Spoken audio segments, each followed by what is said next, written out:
데살로니가 전서 5장 1절입니다.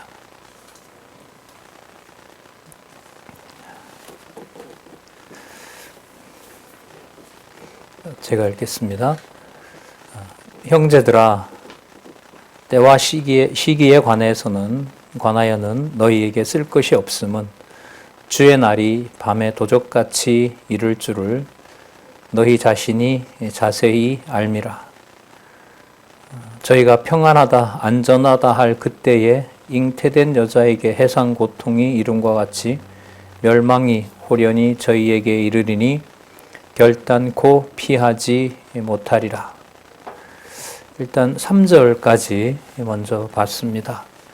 우리 교재에는 성경강론 17권 8879페이지에 보시면 데살로니가 전서 5장 1절에서부터 11절까지 이 말씀이 있습니다. 그리고 그 말씀의 요약이 나와 있고요. 데살로니가 전서의 주제를 이제 전체적으로 확인하고 계속해서 말씀을 봐가도록 그렇게 하겠습니다. 데살로니가 전서는 성령께서 부활 승천하신 그리스도께서 교회를 설립하시고 또한 양육시키시고 무장시키시는 그 섭리를 해 가시는데 빌립보서에서부터 데살로니가 전후서는 교회의 생활을 통해서 무장하게 하시는 겁니다. 이제 교회의 생활이기 때문에 저기 교회는 그리스도가 머리시이기 때문에 영적인 의미, 신령한 의미로 이해를 해야 저기 생활은 이해가 되도록 가능합니다. 교회 생활의 이해가 가능한데 그게 빌립보서에서부터 데살로니가 후서까지 기록되어 있습니다. 데살로니가 전후서는 거룩한 성도의 생활을 통해서 교회 생활을 진리의 말씀으로 그리스도가 통치하고 계신다는 거죠.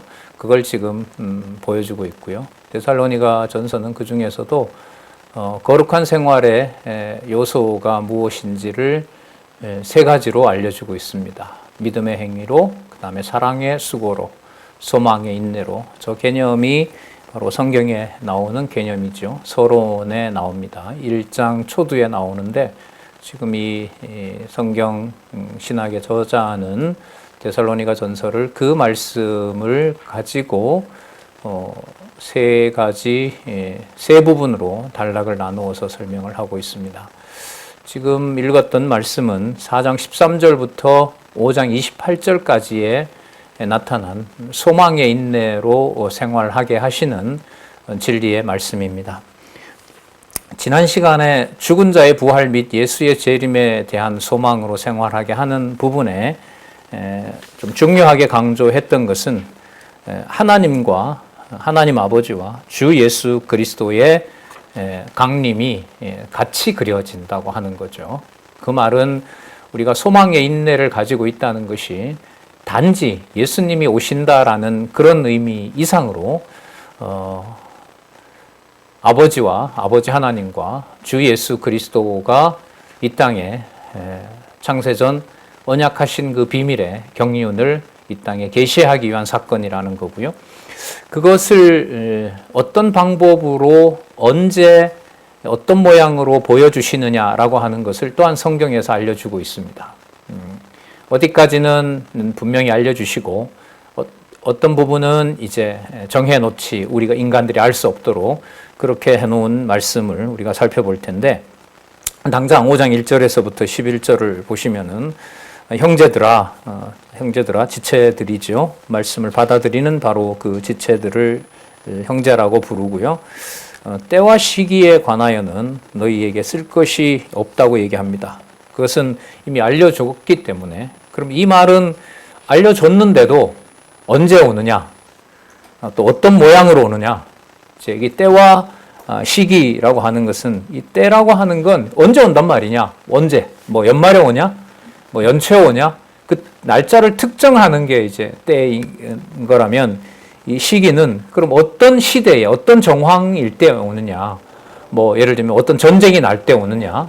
아니면은 어떤 천지의 기상이 어떻게 될 때 오느냐, 이제 그런 경우가 시기인 거고, 이건 이제 하나님이 정해놓으신 바로 것과 연관이 되기도 합니다. 그래서 이 시기 문제는 예수님께서 그 복음서에 보면 예수님 오실 때의 그 징조를 얘기해 주셨죠. 그러니까 그런 징조도 있기 때문에 그걸 이제 며칠을 하고 이렇게 맞춰서 알려고 싶은 마음들이 생겼는가 봐요. 거기에 대해서 지금 얘기를 합니다. 그러니까 앞부분에 4장 13절에서부터 18절까지 말씀에서 분명히 강림하신다는 약정을 해주셨습니다. 그건 이제 변함이 없는데 이 때와 시기에 대해서는 논란이 지금 계속 이어지고 있는 것 같아요. 이 말씀을 보면.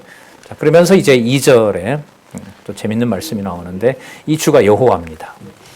여호와의 날이 밤에 도적같이 이를 줄을 너희 자신이 자세히 알미라. 이것도 상세하게 설명을 한가 봅니다. 이 말씀으로 보면 여기에 이제 표현이 이 주가 여호와의 날이라고 하는 것. 여러분 여호와의 날은요 선지서에 매우 많이 나옵니다. 그 구약 성경의 선지서의 여호와의 날은 무슨 날이냐 하면 예루살렘이 망하고 예루살렘 성전이 불타는 날입니다.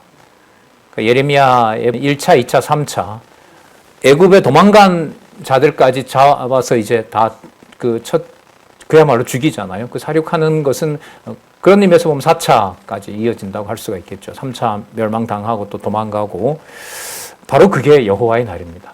그러니까 하나님의 심판의 날과 직접 관련된 거죠. 그러니까 하나님의 심판이 분명히 있고 그 다음에 그 가운데 하나님의 백성들이 소망의 인내를 갖게 하는데 임의로 날짜를 계산하지 못하도록 했고 하지만 시대의 징조는 분명히 있다는 사실을 다시 한번 이 말씀에서 알려주고 있습니다. 그러면서 3절에 보면 저희가 평안하다 안전하다 할 그때에 잉태된 여자에게 해산 고통이 이름과 같이 여기 볼까요? 무엇이 호련히 임한다? 멸망이 임한다는 거죠.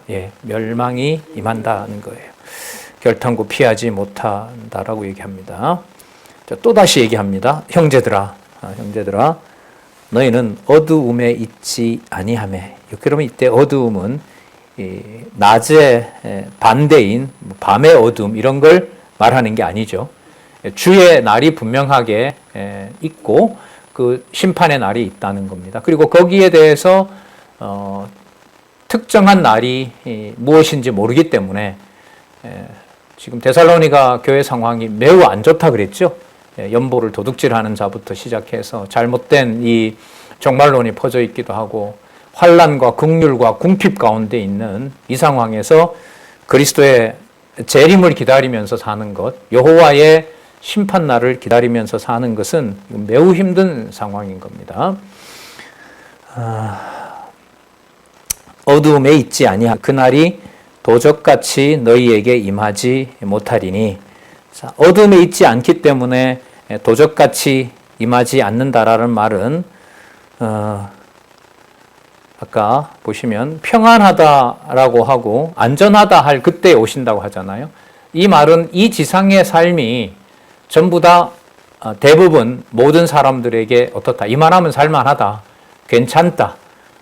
자, 그런 의미에서 보면 구약의 예로 보면 이집트가 도우러 왔다. 이집트가 도우러 왔고 그리고 바벨론은 아직까지 강성한 나라가 아니다.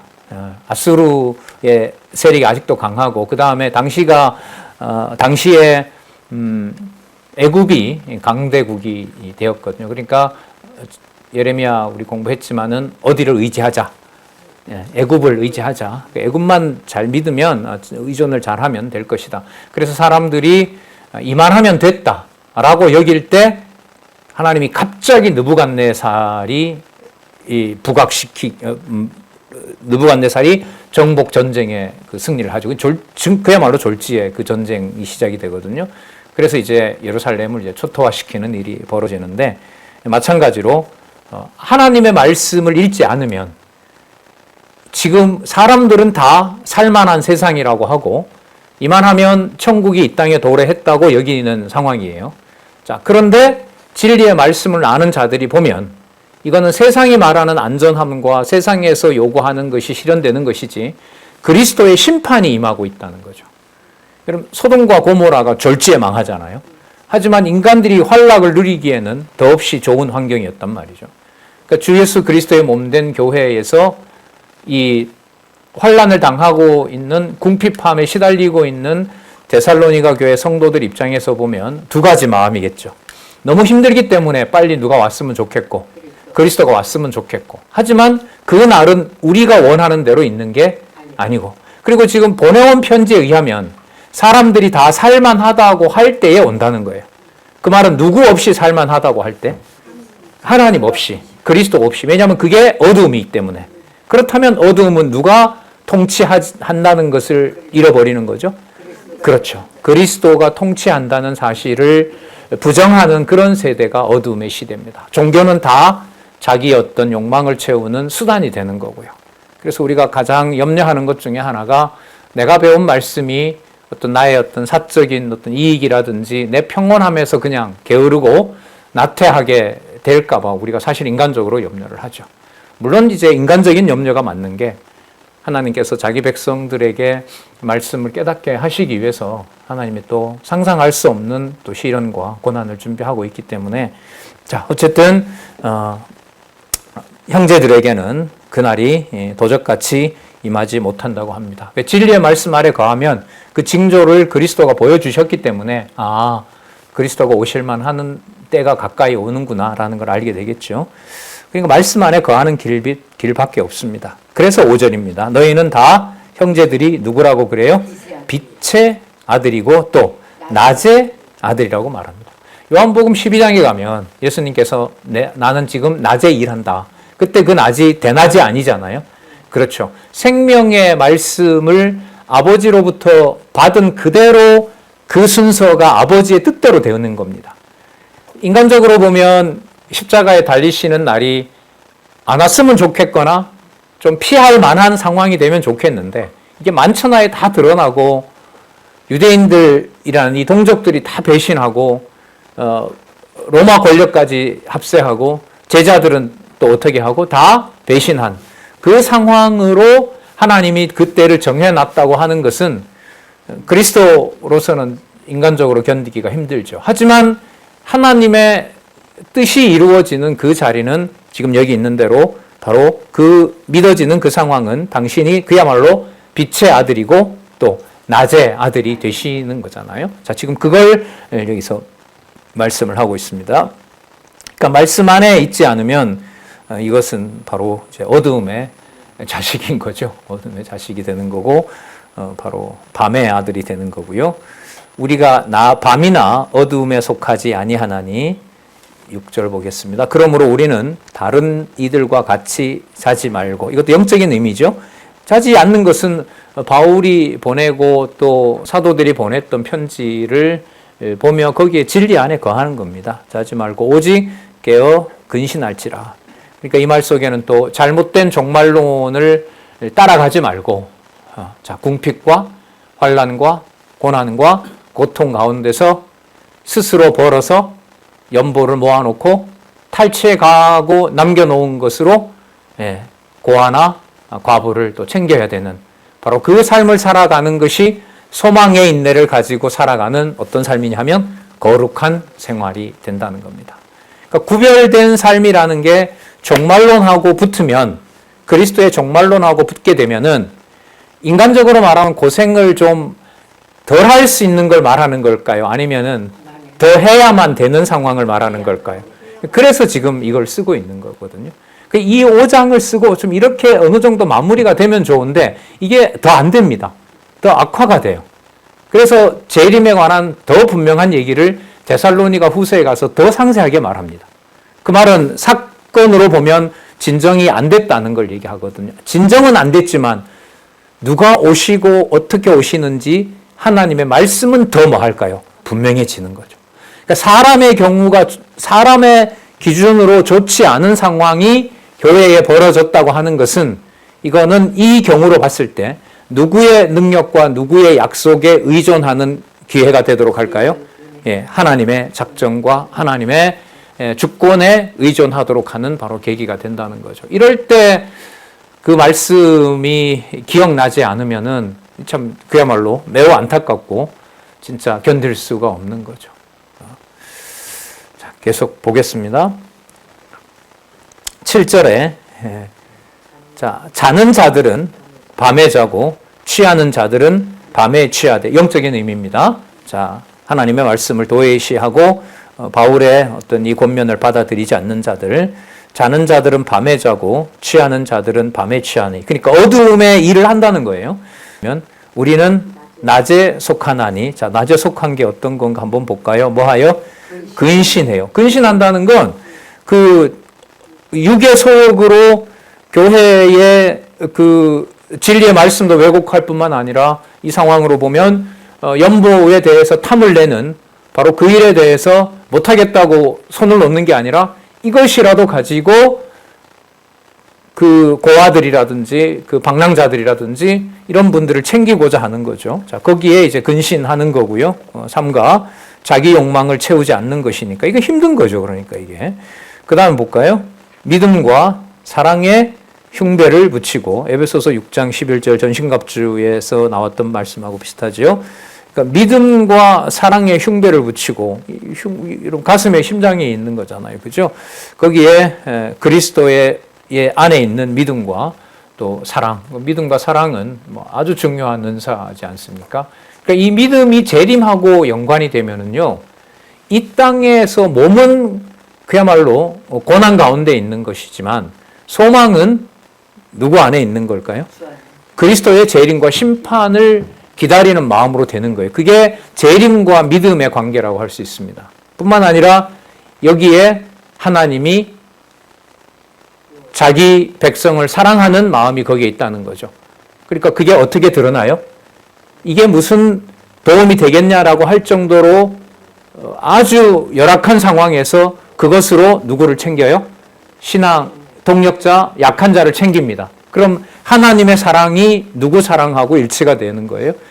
형제 사랑과. 그 형제를 돕는 사랑이 하나님을 사랑하는 것하고 연관이 되게 되고, 이걸 아까 빛의 아들이요 또 낮의 아들이라고 얘기를 하는 겁니다.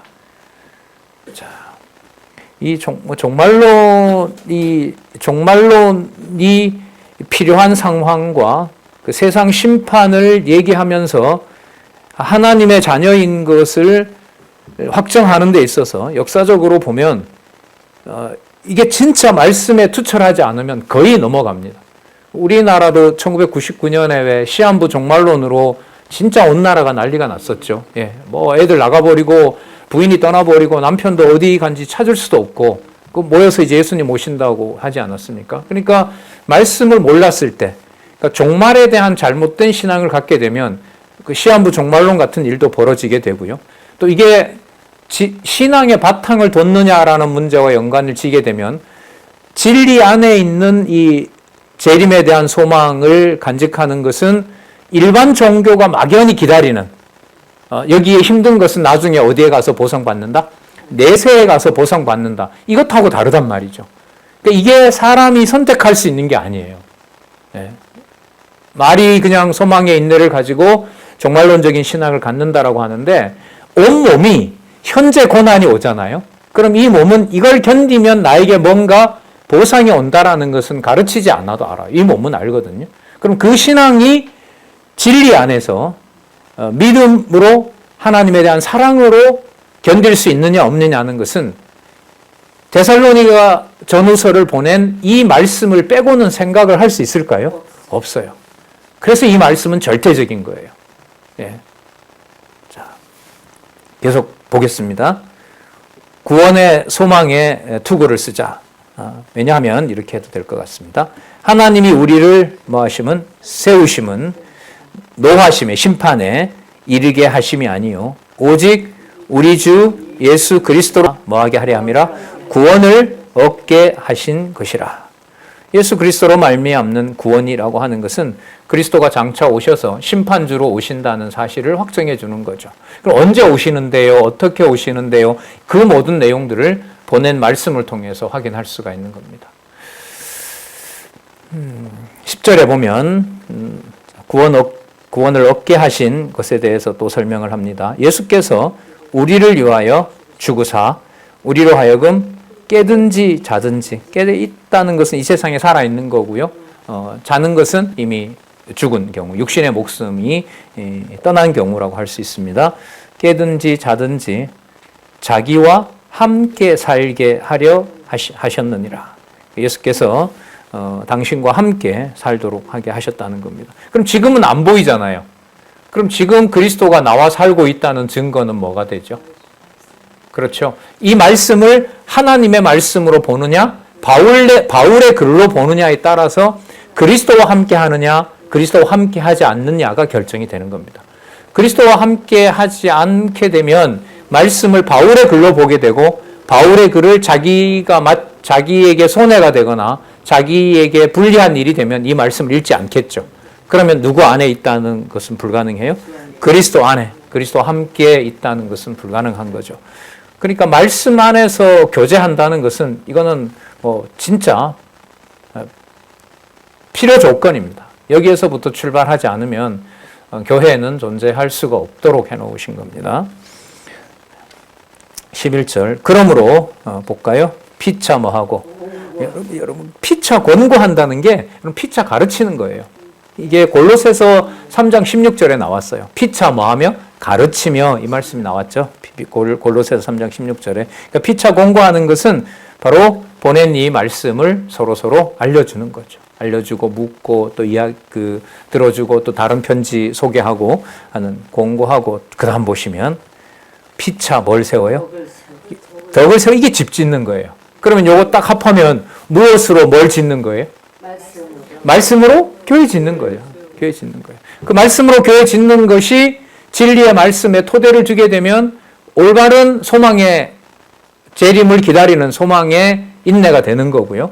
그렇지 않게 되면 이제 진리의 말씀 못 듣게 되면 예수님 온다는데 이거 다 필요 없다라고 해서 이제 무질서한 일이 벌어지는 거고, 그 다음에 두려운 거고요.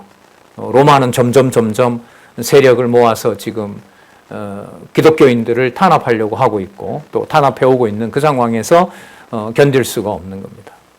자, 피차 권고하고 피차 덕을 세우기를 너희가 하는 것 같이 하라. 자, 그렇다면 이러한 소망의 재림의 신앙을 가지고 있는 성도들로서는 현재 주어진 이 일에 무엇이 있기 때문에 아무런 안전에는 어떤 그 위험이 없을까요? 그렇죠.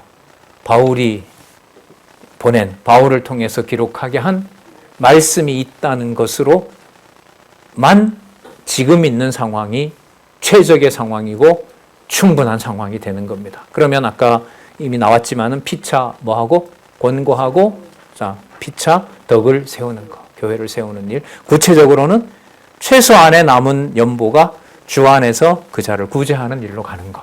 자, 그게 바로 다음에 나오는 내용입니다. 자, 호칭 한번 볼까요? 5장 12절. 형제들아, 당연하죠.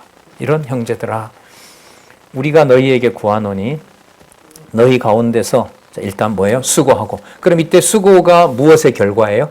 소망의 인내, 재림 소망에 대한 말씀의 확신을 가지고 피차 권면한 것의 결과가 바로 뭐냐면 수고인 거죠. 그럼 진리 안에서 최소한의 규모를 가지고 어려운 자를 챙기고 궁핍함을 서로 면하게 나누어 먹고 하는 바로 그 자리가 살아계신 그리스도의 통치와 또 그 통치를 지금 이렇게 말씀 안에서 교제하는 이것을 장차 재림하셔서 완성하신다는 것하고 연결이 되는 겁니다. 그러면 성도들이 진리 안에서 교제한다는 것을 기록한 말씀에 충실해서 보는 것은 그리스도의 복과 그리스도의 뭐가 같이 임할까요? 심판이 같이 임하는 자리인 거죠. 그럼 여러분, 말씀을 보는 나는 무조건 다 축복이고 모두 그럴까요? 아니죠. 그러니까 여기에 진리 안에서 가지는 소망이 함께하는 최소한이라도 그걸로 형제를 사랑하고자 하는 그 수고 속에서 무슨 신앙이 확증이 되도록 하신다는 거죠. 재림 신앙이 확증이 되는 겁니다. 그러니까 고생 끝에 낙이 온다는 것하고는 전혀 본질적으로 다른 겁니다. 하지만 여러분, 모든 종교는 바로 내세 사상 때문에 이른바 종교가 생기는 겁니다. 그걸 선택할 수 있다면은 미래를 내가 선택하면 돼요. 근데 저는 그렇게, 물론 여러분들도 그렇게 여기시겠죠. 형제 사랑이 재림의 소망을 확증해 준다? 그걸 누가 인정을 하고 누가 그걸 확증을 해줄 수 있겠습니까? 그러니까 이 기록한 말씀의 이 진리의 권위 밖에 우리를 안전하게 소망의 인내를 갖도록 하는 것은, 다른 것은 존재할 수가 없는 겁니다.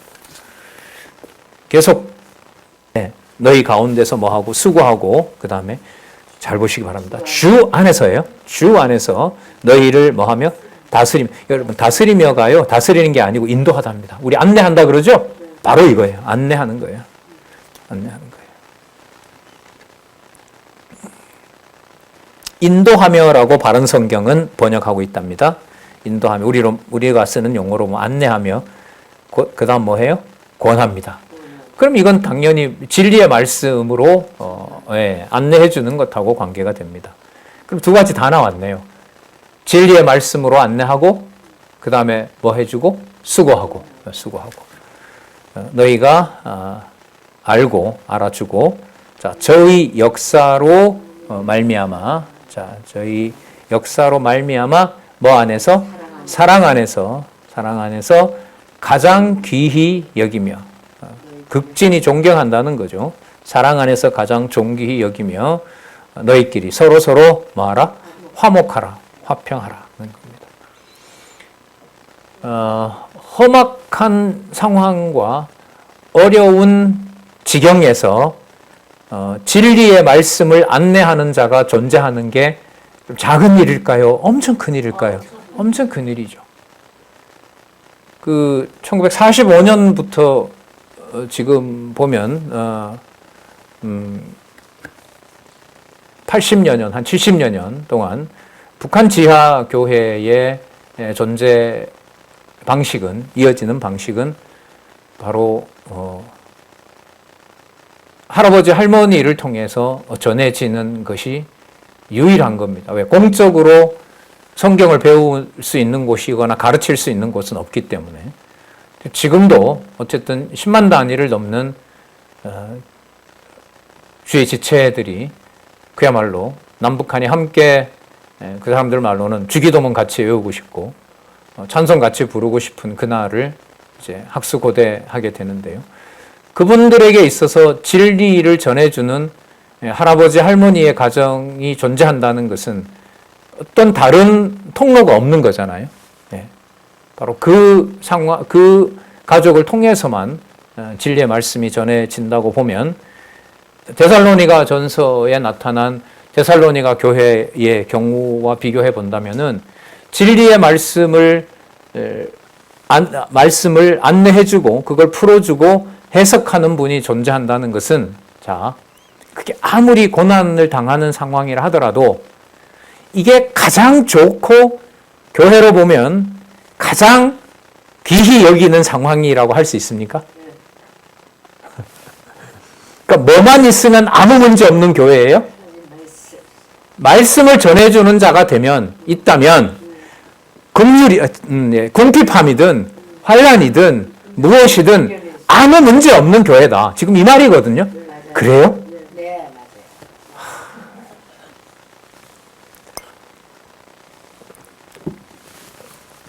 이런 간곡함이 전서를 전하고 난 다음에 해결이 안 돼요. 상황은 더 나빠져요. 그게 수소입니다. 그 말은 더욱 어디에만 몰두하도록 하는 거죠? 기록한 말씀에. 그 말씀은 바로 영원하신 하나님의 살아계신 것과 그에 대한 의존, 그만 경외하도록 하시는 우리가 이해할 수 없는 하나님의 섭리죠. 14절 볼게요. 또 형제들아, 또 한번 부릅니다. 형제들아. 자, 아까 화목하라고 했잖아요. 화평하라고. 형제들아, 너희를 권하노니 규모 없는 자들을 권계하고. 그러니까 행렬에서 이탈한 자들인 거죠. 그러니까 어디에서 이탈한 거예요? 화평을 깨는 자들. 화평을 깨는 자들, 그리고 진리의 말씀을 인도하지 않는 자들, 그리고 진리의 말씀을 인도하는 자들을 뭐 하는 자들? 회방하는 자들. 이런 자들이 바로 규모 없는 자들입니다. 그런데 그들도 뭐 하라는 거예요? 권계하라는 거죠. 듣든지 안 듣든지 진리의 말씀으로 교회 안에 있는 그들에게 권계하며, 자, 첫 번째, 규모 없는 자들 권계하는 거예요. 그럼 이건 내 기분과 관계가 있어요, 없어요?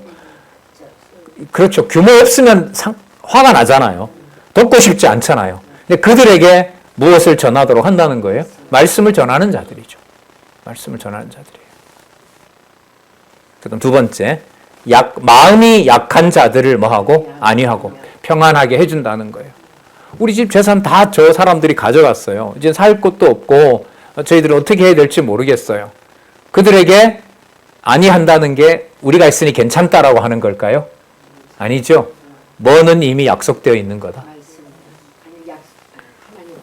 고난의 이 환난과 이 핍박과 이 궁핍함은 이미 뭐 되어 있는 것이다? 약속되어 있는 바다. 그리고 진리의 말씀에 함께 할 수 있도록 주어진 형편 속에서 최선을 다하면서 아까 나왔어요. 사랑 안에서 가장 귀히 여기는 거죠. 사랑 안에서 가장 귀히 여기는 것은 있는 재물, 그 다음에 있는 몸까지라도 훼손당하지만 뭐만 있다면 아무 문제 없다고요? 진짜일까요? 그럼 싹 가져가도 뭐만 있으면 돼요? 권사님 진짜예요? 시설장님 진짜입니까? 방 다 줘도 돼요? 말씀만 있으면 돼요? 말씀만 있으면 돼요. 와, 예. 먹고 살 건 줘요? 지금 먹고 살 것도 가져가잖아요, 권사님. 소망의 인내를 얘기하면서 그래서 이렇게 생각을 하면 말씀을 좋다고 하는데 뭐가 좋다는 거지? 오늘 답이 나왔어요. 다 가져가도 뭐만 있으면 된다? 예. 네, 끝나시고 모여서 좀 통성기도 하시기 바랍니다. 내지르니까 머릿속에 기억은 나요. 제가 이번에 총회 참석했잖아요. 그 중간중간에 그 기도 시간이 있어요. 말씀 놓고 기도를 하고. 근데 이 UPCA 총회는 그렇게 오순절을 좀 염려는 했는데 그렇게 오순절적이진 않아요. 그러니까 교단들이 그래도 장로교 중심. 그래서 어쨌든 통성기도는 기본적으로 합심기도라 그러죠. 합심기도는 다 기본적으로 하는데 어떤 성경 구절을 읽고 한국 교회와 세계 교회의 이제 목회자들이 부패하고 하는 것에 대해서, 그리고 거기에 성실하지 못한 우리를 돌아보고 잠시 회개기도 하고 우리 말씀 듣자 이러는데 그냥 눈을 감았는데요. 어쨌든 주위에 들리는 기도가 하나님 목회자로서 너무너무 하나님 앞에서 부끄럽다 이런 여기 들리잖아요. 그럼 저는 떳떳한 놈은 아니잖아요, 사실. 그죠? 그런 정보가 말씀을 배운 정보하고 맞으면서 이제 뭐예요? 제 청각을 때리는 거죠. 울컥하더라니까요. 울컥해요. 그래서 마치고 난 다음에 권사님들끼리 모이시고 장로들끼리 모이셔서 소망의 인내를 위한 예. 말씀 앞에서 이 연대는 진리의 말씀 아래 서로 교제하게 하는 이것은 반드시 일어나는 일입니다. 여기 보시면은 자, 첫 번째 아까 너희를 위하여 권하노니 자, 사랑 안에서 가장 귀히 여기는 게 첫 번째 어떤 자들에게 규모 없는 자들에게 권계하는 거. 그다음 또 마음이 약한 자들을 안위하게 평안하게 해주는 거. 그다음 또 뭘까요? 힘이 없는 자들을 붙들어 주는 거. 나도 힘든데. 그럼 힘이 없는 자들을 붙들어 준다는 것은 아까 목숨을 살려놓은 이상은 뭐만 있으면 돼요? 진짜 그런가? 또 묻습니다. 진짜 그런가? 진짜 그렇게 하신다는 게 여러분 데살로니가 후서까지 결론이고 그런 분들이 모여있는 교회 체제에 대한 내용이 디모데전서입니다. 디모데전서 목회서신이라 그러죠. 그죠? 교회 행정과 운영에 대한 얘기가 나오죠. 그럼 어떤 분들을 모으시느냐? 데살로니가 전후서에 이렇게 사랑 안에서 가장 귀히 여기며 화목하고 진리의 말씀으로 규모 없는 자들을 권하고 마음이 약한 자들을 평안하게 하고 또 힘이 없는 자들을 붙들어주며 그 다음 또 볼까요? 모든 사람을 대하여 뭐 하는 거? 오래 참. 그럼 모든 사람은 교회 연보 손대는 자까지 그 자까지도 뭐 하는 거죠? 오래 참는 거죠. 어느 정도까지 참을까요? 다 가져갈 때까지? 다 가져갔다 해요. 그럼 넌 이제부터 교회는 아니야 라고 내쳐버려야죠. 안 된다는 거예요? 그게 모든 사람을 대하여 오래 참으라는 게 해당돼요?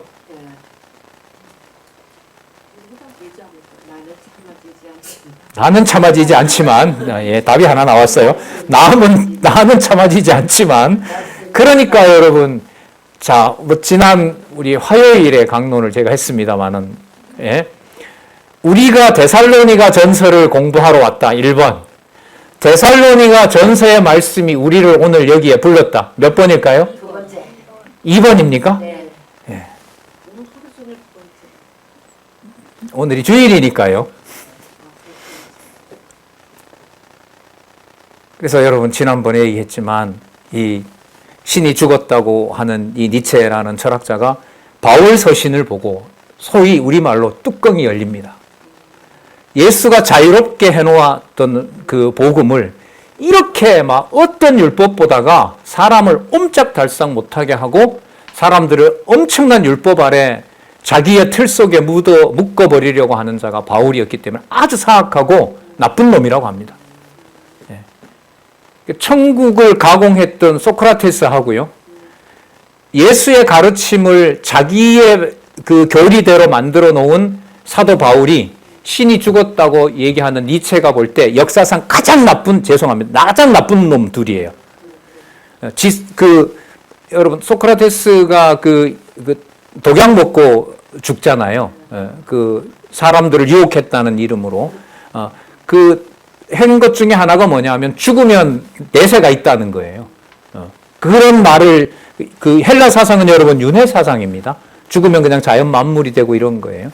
그리고 또한 죄송합니다. 그 놈이 예수의 복음을, 예수의 자유롭게 해놓은 복음을 자기 교리 속에 어떤 유대인보다가 더 꼼짝할 수 없도록 만들어 놓은 바로 아주 나쁜 인간이 바로 사도 바울이다. 그래서 그런 어떤 도전 때문에 의식을 하고 제가 이 바울 서신과 관련된 말씀을 드릴 때마다 이게 바울이 얘기한 것을 데살로니가 교인들이 듣는 것이냐, 하나님의 말씀을 사도 바울과 또한 데살로니가 성도들이 듣게 하는 것이냐, 그 말씀을 많이 여러분들에게 던진 겁니다. 이게 한참 간 것 같아요. 저는 매우 오래 간 것 같습니다. 뭐가 안 보이면 마태복음부터 적어도 요한계시록까지가 정황무오한 성령 감동으로 기록된 누구의 말씀이다? 하나님 말씀이라는 것을 논리적으로들 입증을 못하면, 데살로니가 전서에 오면 그 논리적 흐름이 단절이 되면 이건 누구 글로, 아니라고 해도 누구 글로 들어와요? 바울의 글로 들어오게 되는 거죠.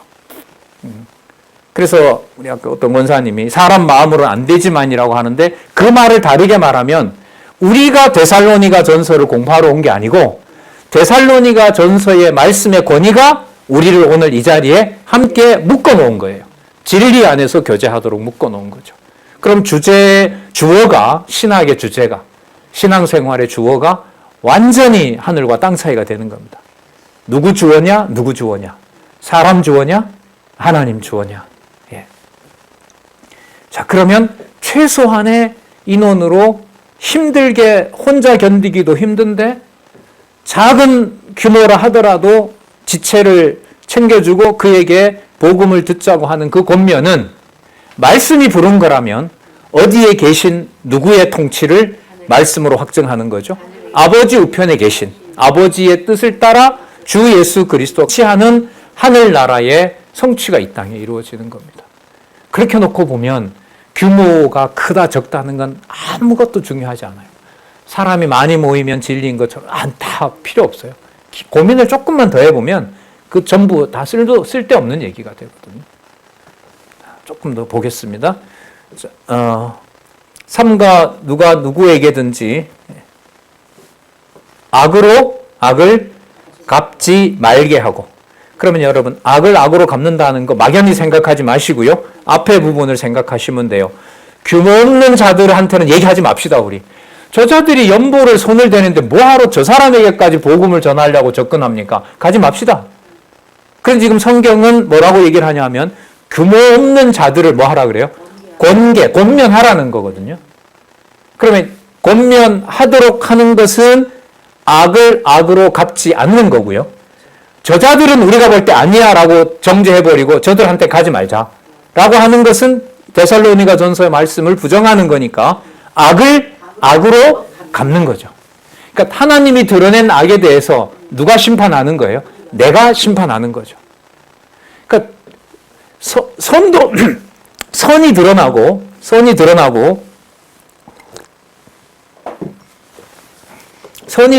그 선에 같은 선으로 이어지면 얼마나 좋겠어요. 악이 드러났는데 그 악에 대해서 뭐로 접근을 해라? 선으로 접근해라. 그러니까 이걸 아까 말씀드린 대로 그 니체라고 하는 이 고등학생은, 이 청소년은, 대학생은 여기에 이제 이게 막 엄청 화가 나는 거예요. 이걸 누가 하냐 말이죠. 이걸 누가 하냐. 그럼 누가 하냐라는 말은 이걸 보낸 사람이 하나님이 아니라 누가 썼다? 바울이 썼다. 그게 여러분 독일 당시에 자유주의 신학에서 이거는 바울의 글, 요한의 글 이런 게 분류가 됐고 거기에 영향을 받은 거죠. 그러니까 여러분 성경 신학에서 구약 전체 창세기부터 말라기까지의 주어가 여호와께서, 그리고 마태복음에서부터 사도행전 1장 11절까지 예수께서, 그렇죠? 그다음 사도행전 1장 12절부터 요한계시록까지 성령께서. 그래서 전체 다 성경의 주어가 영존하시는 하나님께서 이렇게 확증해서 읽어 나간다는 건 이건 너무너무 큰 축복인 거예요. 네. 계속 보겠습니다. 악으로 악을 갚지 말게 하고 오직 피차 대하든지 모든 사람을 대하든지 항상 뭘 쫓으라? 선을 쫓으라. 이게 아까 12절에서부터 계속 내려온 말씀이에요. 아까 13절에 나타난 말씀을 보면 사랑 안에서 가장 귀히 여기면서 너희끼리는 먼저 뭐하라? 화목하라. 너희끼리 화목은 어떻게 보면 쉬울 수 있어요. 그죠? 근데 아까 누구까지? 규모 없는 자들까지. 그 다음에 나도 견디기 힘든데 힘없고 약한 자들까지. 그들에게도 악한 자들에 대해서도 악으로 악을 갚지 말고 피차 대하든지 모든 사람을 대하든지 항상 뭘 쫓으라? 선을 쫓으라. 이때 선은 누구 기준이에요? 하나님 기준이고 이제까지 말씀했던 거. 그리고 그걸 12절에 보면 너희 가운데서 수고하고 주 안에서 너희를 다스리며 권하는 자들. 그러면 이 분위기로 봤을 때 이 말씀을 받는 자들은 초신자라기보다 처음 온 분들보다가 뭘까요? 신앙의 선배들. 이런 분들을 누가 모아주시냐 하면요.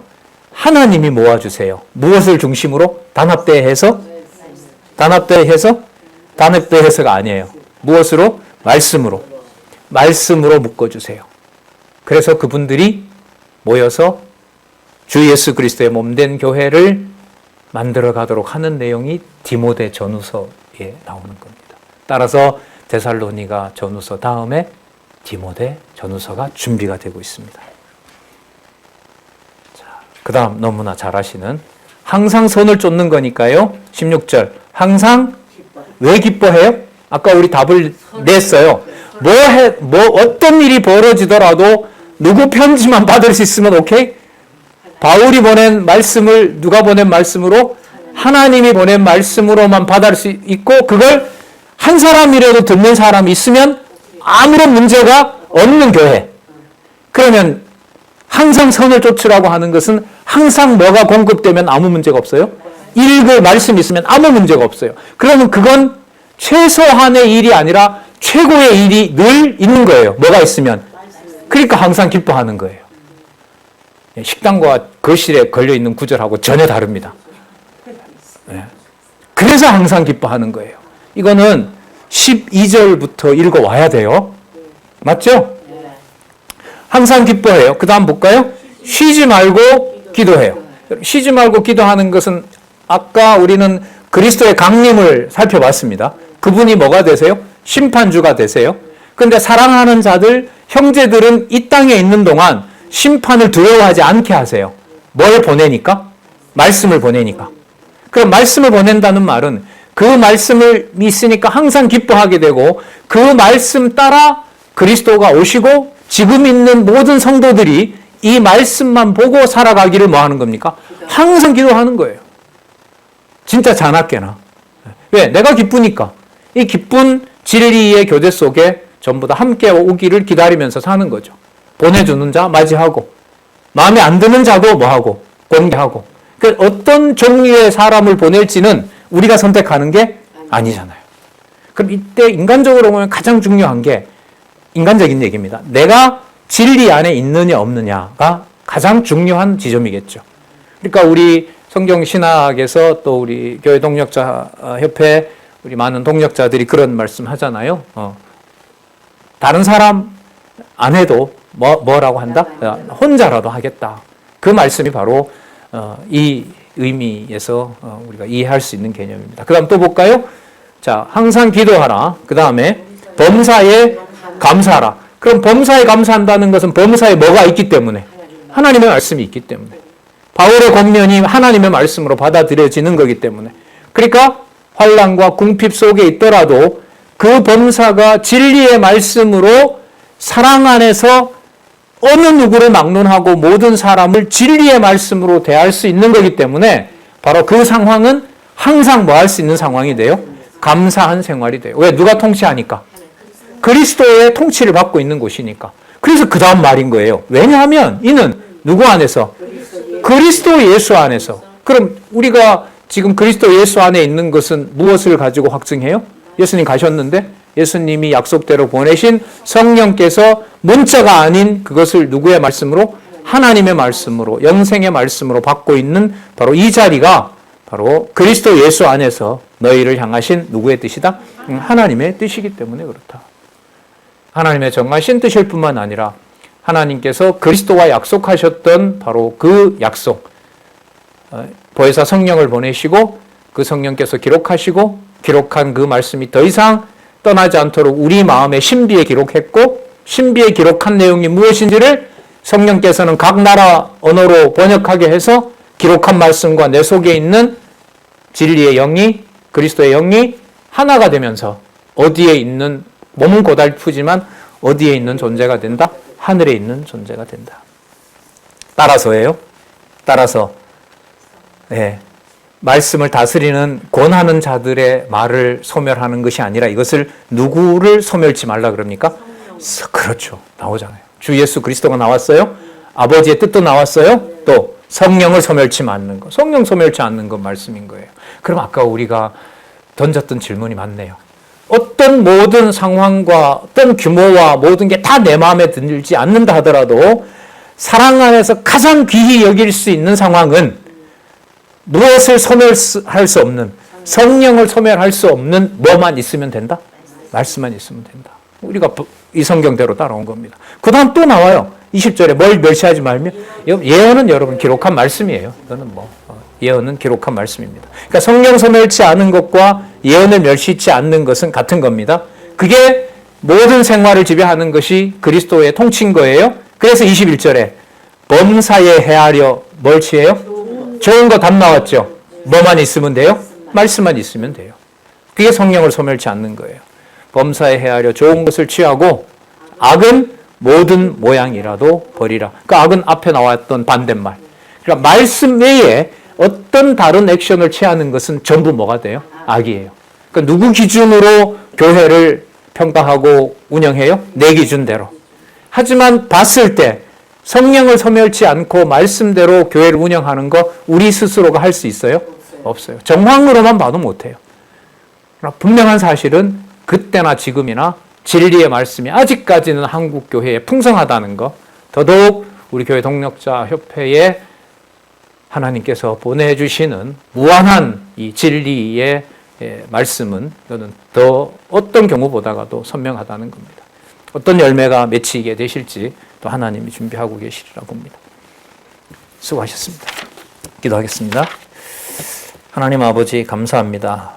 진리의 말씀 아래 간절함도 있고 이 진리의 말씀 따라 살고 싶은 마음도 있습니다. 하나님 아버지, 그것까지도 내가 원하는 내 욕심이고 또 내 자만에서 온다는 것을 깊이 생각해 보았습니다.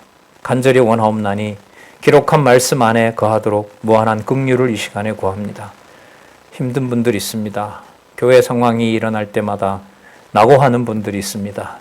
쉽게 판단하지 말게 하여 주시고 우리 눈앞에 있는 진리의 말씀으로 서로 권계하며 규모 없는 자나 때로는 대적하는 자에 대해서도 말씀의 권위가 먼저 생각나는 지혜롭고 총명한 동력자들로 하나님 보호해 주시옵소서. 예수님의 이름으로 기도드렸습니다. 아멘.